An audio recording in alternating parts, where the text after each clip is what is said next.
Varney the Vampire by James Rymer and Thomas Prest. The solemn tones of an old cathedral clock have announced midnight. The air is thick and heavy. A strange, death-like stillness pervades all nature. Like the ominous calm which precedes some more than usually terrific outbreak of the elements, they seem to have pursued, even in their ordinary fluctuations, to gather a terrific strength for the great effort. A faint peal of thunder now comes from far off, like the signal gun for the battle of the winds to begin. It appeared to awaken them from their lethargy, and one awful warring hurricane swept over a whole city, producing more devastation in the 4 or 5 minutes it lasted than would a half-century of ordinary phenomena. It was as if some giant had blown upon some toy town and scattered many of the buildings before the hot blast of his terrific breath. For as suddenly as the blast of wind had come, did it cease, and all was as still and calm as before. Sleepers awakened, and thought what they had heard must be the confused chimera of a dream. They trembled and turned to sleep again. All is still, still as the very grave. Not a sound breaks the magic of repose. What is that? A strange pattering noise, as of a million fairy feet. It is hail. Yes, a hailstorm has burst over the city. Leaves are dashed from the trees, mingled with small boughs. Windows that lie most opposed to the direct fury of the pelting particles of ice are broken, and the rapt repose that before was so remarkable in its intensity is exchanged for a noise which, in its accumulation, drowns every cry of surprise or consternation which here and there arose from persons who found their houses invaded by the storm. Now and then, too, there would come a sudden gust of wind that in its strength, as it blew laterally, would for a moment hold millions of hailstones suspended in mid-air, but it was only to dash them with redoubled force in some new direction, where more mischief was to be done. Oh, how the storm raged! Hail, rain, wind. It was, in very truth, an awful night. There is an antique chamber in an ancient house. Curious and quaint carvings adorn the walls, and the large chimney-piece is a curiosity of itself. The ceiling is low, and a large bay window from roof to floor looks to the west. The window is latticed, and fitted with curiously painted glass and rich stained pieces, which send in a strange yet beautiful light when the sun or moon shines into the apartment. There is but one portrait in that room, although the walls seemed paneled for the express purpose of containing a series of pictures. That portrait is of a young man with a pale face, a stately brow, and a strange expression about the eyes, which no one cared to look on twice. There is a stately bed in that chamber. Of carved walnut wood it is made, rich in design and elaborate in execution, one of those works of art which owe their existence to the Elizabethan era. It is hung with heavy silken and damask furnishing. Nodding feathers are at its corners, covered with dust are they, and they lend a funereal aspect to the room. The floor is of polished oak. God, how the hail dashes on the old bay window, like an occasional discharge of mimic musketry. It comes clashing, beating and cracking upon the small panes, but they resist it. Their small size saves them. The wind, the hail, the rain expend their fury in vain. The bed in that old chamber is occupied. A creature formed in all fashions of loveliness lies in a half-sleep upon that ancient couch, a girl young and beautiful as a spring morning. Her long hair has escaped from its confinement and streams over the blackened coverings of the bedstead. She has been restless in her sleep, for the clothing of the bed is in much confusion. One arm is over her head, the other hangs nearly off the side of the bed to which she lies. A neck and bosom that would have formed a study for the rarest sculpture that ever Providence gave genius to were half disclosed. She moaned slightly in her sleep, and once or twice the lips moved as if in prayer.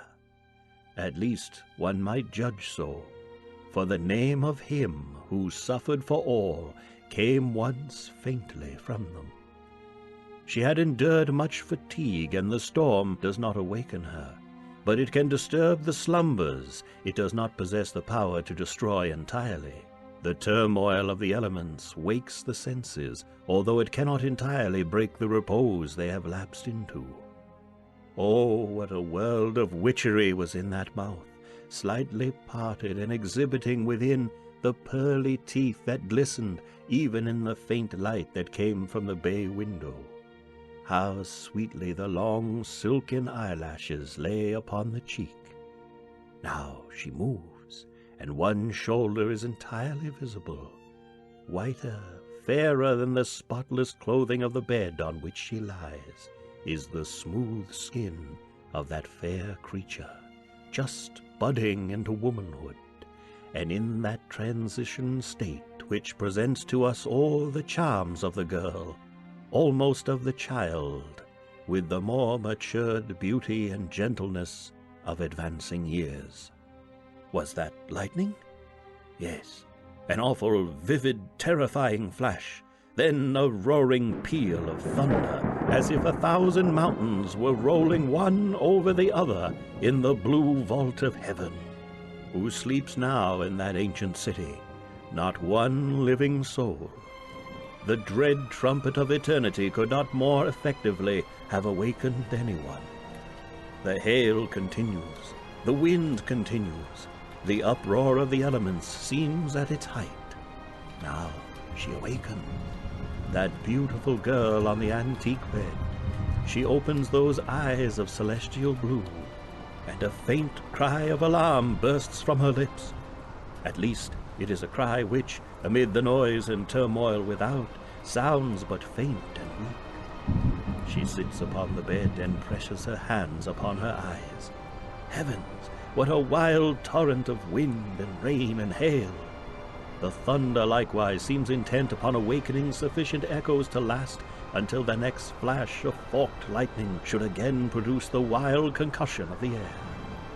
She murmurs a prayer for those she loves best. The names of those dear to her gentle heart come from her lips. She weeps and prays, and thinks then of what devastation the storm must surely produce. And to the great God of heaven she prays for all living things. Another flash, a wild, blue, bewildering flash of lightning streams across that bay window, and, for an instant, bringing out every color in it with terrible distinctness.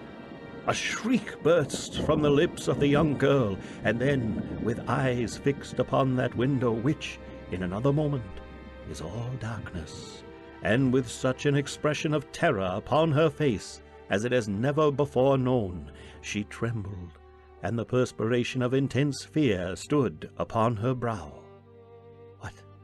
What was it? She gasped. Real or a delusion? Oh, God, what was it? A figure tall and gaunt, endeavoring from the outside to unclasp the window. I saw it. That flash of lightning revealed it to me. It stood the whole length of the window. There was a lull of the wind. The hail was not falling so thickly. Moreover, it now fell, what there was of it, straight, and yet a strange clattering sound came upon the glass of that long window. It could not be a delusion. She is awake, and she hears it. What can produce it? Another flash of lightning, another shriek. There could be now no delusion.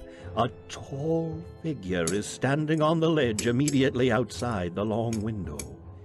It is its fingernails upon the glass that produces the sound so like hail, now that the hail has ceased.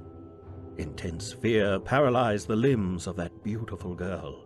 That one shriek is all she can utter, with hands clasped, a face of marble, a heart beating so wildly in her bosom that each moment it seems as if it would break its confines. Eyes distended and fixed upon the window, she waits, froze with horror. The pattering and clattering of the nails continue. No word is spoken, and now she fancies that she can trace the darker form of that figure against the window, and she can see the long arms moving to and fro, feeling for some mode of entrance. What strange light is that which now gradually creeps up into the air? Red and terrible, brighter and brighter it grows. The lightning has set fire to a mill, and the reflection of the rapidly consuming building falls upon that long window. There can be no mistake. The figure is there, still feeling for an entrance, and clattering against the glass with its long nails that appear as if the growth of many years had been untouched. She tries to scream again, but a choking sensation comes over her, and she cannot. It is too dreadful. She tries to move. Each limb seems weighed down by tons of lead. She can, but in a hoarse, faint whisper, cry, "Help! Help! Help! Help!" And that one word she repeats like a person in a dream. The red glare of the fire continues. It throws up the tall, gaunt figure in hideous relief against the long window. It shows, too, upon the one portrait that is in that chamber, and that portrait appears to fix its eyes upon the attempting intruder, while the flickering light from the fire makes it look fearfully lifelike. A small pane of glass is broken, and the form from without introduces a long, gaunt hand, which seems utterly destitute of flesh. The fastening is removed, and one half of the window, which opens like folding doors, is swung wide upon its hinges.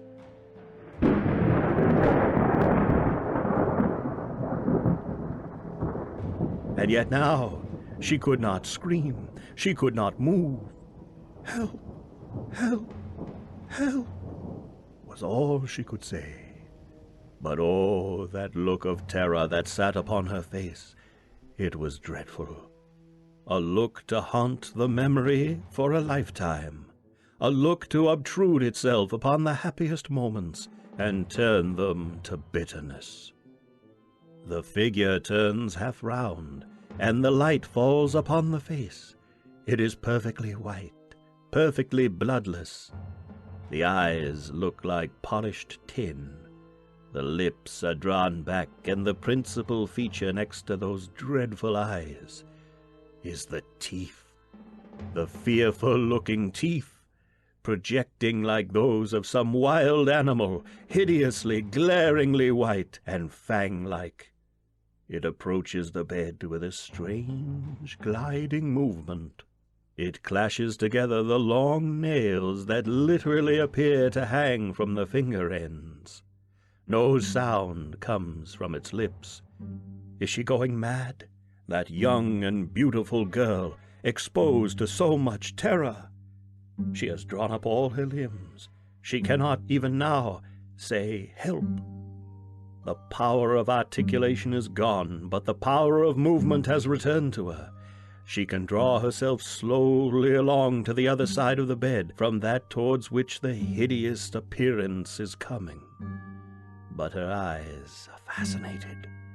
The glance of a serpent could not have produced a greater effect upon her than did the fixed glaze of those awful, metallic-looking eyes that were bent on her face. Crouching down so that the gigantic height was lost, and the horrible, protruding white face was the most prominent object, came on the figure. What was it? What did it want there? What made it look so hideous, so unlike an inhabitant of the earth, and yet to be on it?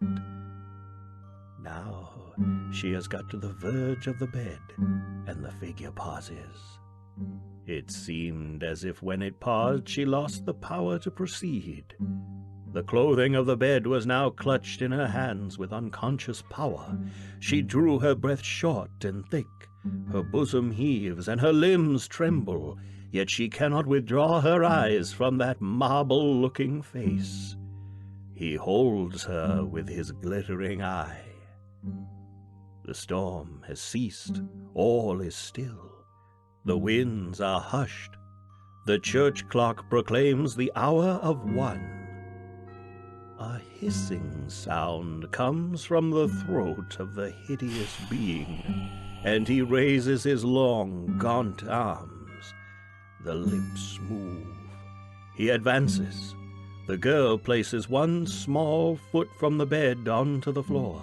She is unconsciously dragging the clothing with her.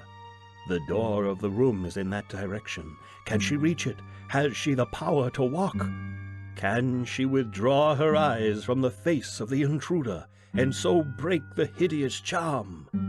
God of heaven, is it real or some dream so like reality as to nearly overturn the judgment forever? The figure has paused again, and half on the bed and half out of it that young girl lies trembling. Her long hair streams across the entire width of the bed. As she has slowly moved along, she has left it streaming across the pillows. The pause lasted about a minute. Oh, what an age of agony! That minute was, indeed, enough for madness to do its full work in. With a sudden rush that could not be foreseen, with a strange howling cry that was enough to awaken terror in every beast, the figure seized the long tresses of her hair, and twining them round his bony hands, he held her to the bed. Then she screamed. Heaven granted her then the power to scream. Shriek followed shriek in rapid succession. The bedclothes fell in a heap by the side of the bed. She was dragged by her long silken hair completely onto it again. Her beautiful rounded limbs quivered with the agony of her soul. The glassy, horrible eyes of the figure ran over that angelic form with a hideous satisfaction, horrible profanation. He drags her head to the bed's edge. He forces it back by the long hair still entwined in his grasp. With a plunge, he seizes her neck in his fang-like teeth. A gush of blood and a hideous sucking noise follows. The girl has swooned, and the vampire is at his hideous repast.